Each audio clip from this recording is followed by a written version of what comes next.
Doctor मी Google केलं आणि मला असं कळलं की मला बॅम्बू स्पाइन झालाय. बांबू स्पाइन म्हणजे नक्की काय? घाबरू नका. ही आहे नॉर्मल स्पाइन. इथे पाठीचा कणा एकदम फ्लेक्झिबल असतो आणि ही आहे बांबू स्पाइन. हा बांबू स्पाइन विशेषतः अँकलोजिंग स्पॉन्डिलायटिस सारख्या आजारांमध्ये दिसली जाते.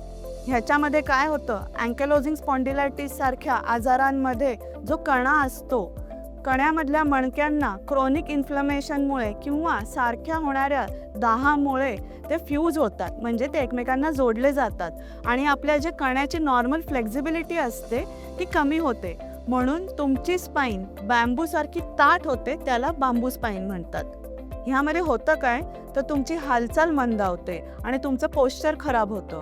म्हणून अशा वेळेस योग्य त्या डॉक्टरचा सल्ला घ्या. लवकरच जवळच्या रुमॅटॉलॉजिस्टला दाखवा, योग्य ती औषधे घ्या आणि व्यवस्थित एक्सरसाइज करा.